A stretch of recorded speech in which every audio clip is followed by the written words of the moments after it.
I mean, because then you fall into, well, now I need to do some meth or coke or ecstasy to stay up. I need to do this. I need to do whatever it takes to be able to perform, so I can put my mask on to look like this person that people seem to be drawn to, instead of also showing that there was this other side of me that was sensitive, that was kind-hearted, that was gentle, that was very, very loving. But I thought everybody wanted the performer or the athlete or the whatever. And so, like, I would give people what I thought they wanted from me at the sacrifice of my own self, and I got further and further away from myself. And then, of course, mental illness and drugs and all that really separates it. But again, now all I want to be is me.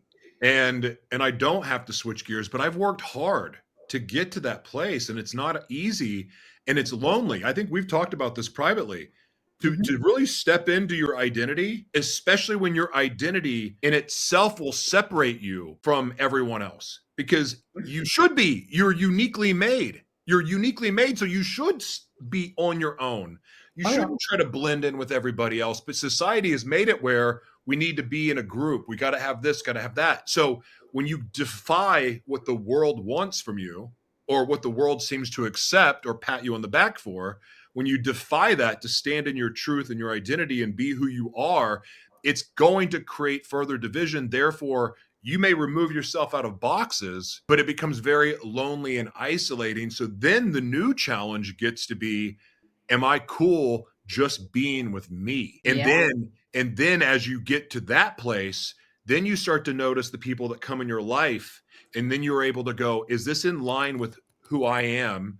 Should this person be there, or is this person going to somehow pull me off of center and get me away from who I am, which happens in relationships all the time, Yeah. especially for us codependents. 100%. I mean, it's so funny. You and I, we live in different states, but we have similar experiences, which always shocks me. And, and I didn't even know this about you, but exactly, I've gone through the exact same thing where I have had to really, for me, it was about downplaying my bigness. I guess that's the best way I can explain it. I Mm. tried to be small. Lowering yourself, making yourself Yeah, smaller. What you yeah, mean? more palatable, more okay with other people. So I try not to be too bougie. I try not to be too loud. I try not to be too opinionated. I try not to be too outspoken. And now I am owning it all. I'm like, yeah, this is who I am. I don't care because I just can't pretend because I can't keep track of it all. I'm getting older and I just can't keep track of it all. So I don't want to be anything but me. I feel uncomfortable inside when I'm trying to pretend or perform. I'm immediately off put by people who are performing, so I could feel it. And I'm immediately off put by them, so I can't do it myself.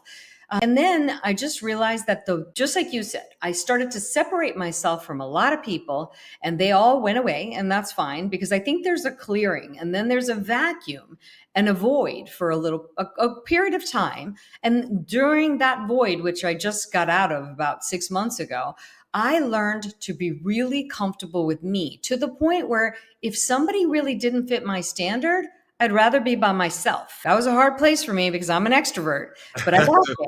I got there and decided that that was fine. And then all of a sudden, it was like the world opened up. I moved to a different part of town. I started meeting more like minded people. And now the right people are in my life, and I don't have to shrink to accommodate them.